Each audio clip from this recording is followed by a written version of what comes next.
Welcome sa Panlasang Pinoy. Magluluto tayo ng beef stroganoff. Ito yung mga ingredients na gagamitin natin. White egg noodles, cooked according to package instructions.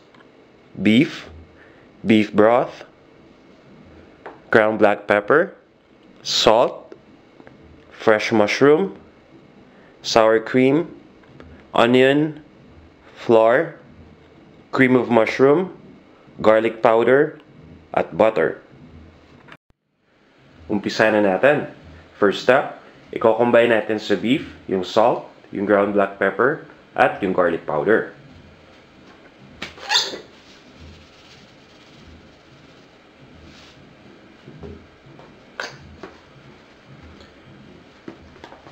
Once na mahalo na natin, kailangan lang natin i-ensure na na-coat nito lahat ng beef. So, i-mix natin ito mabuti. Papabayaan lang natin mag-stay to dito for a few minutes para ma-absorb ng beef yung lasa.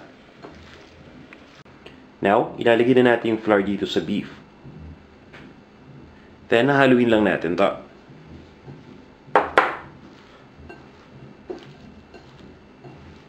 After this, kuha lang tayo ng isang cooking pot at imimelt na natin yung butter. Once na nag-melt na yung butter dito sa cooking pot, ipa-pan fry lang natin sandali itong beef.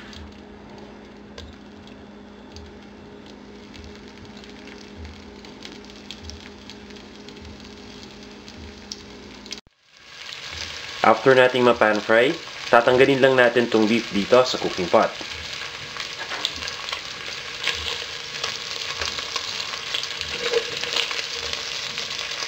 Papabayaan lang nating maiwan dito yung butter. At yung apoy, hindi muna natin ito papatayin. Next, ilalagay na natin yung onion.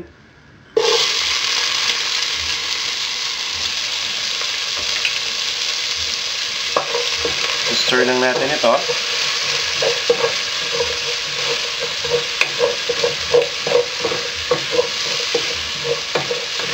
Then, isusunod na natin yung chopped fresh mushroom.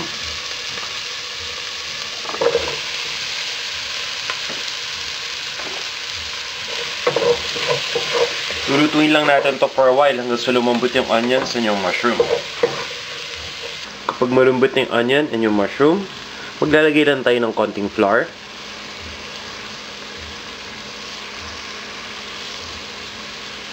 Then, nahaluin lang natin ito.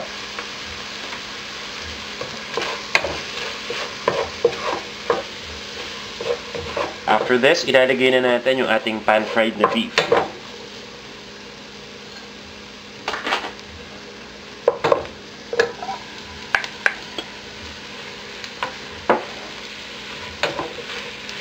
So, stir natin ulit. Then, ilalagay na natin yung beef broth.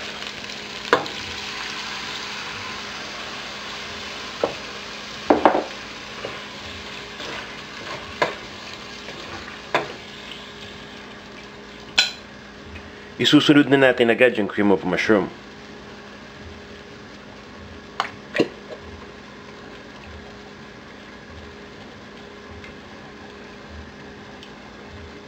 Then, isa-stir lang natin ito.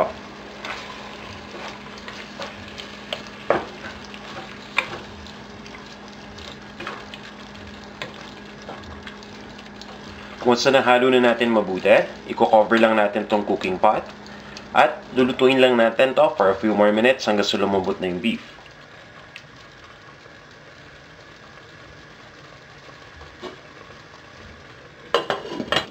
Kapag malambot na yung beef, dadagdagan lang natin ng konting salt and ground black pepper. Nasa sa inyo na kung paano nyo ito titimplahin.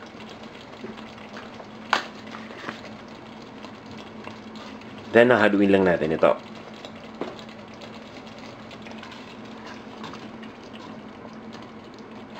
Lastly, ilalagay na natin yung ating sour cream.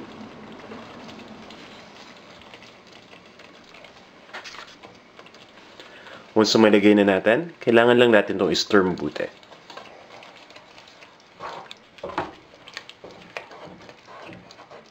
Papabayaan lang natin itong maluto for a few minutes more. Then after that, i-arrange lang natin yung cooked na egg noodles sa isang serving plate at itatap na natin itong ating beef stroganoff. Pwede na natin itong i-serve. Para sa exact measurements sa mga ingredients at iba pang mga recipes na tiyak na magugustuhan ninyo, bumisita lang kayo sa paglasangpinoy.com. Ito na ang ating beef stroganoff.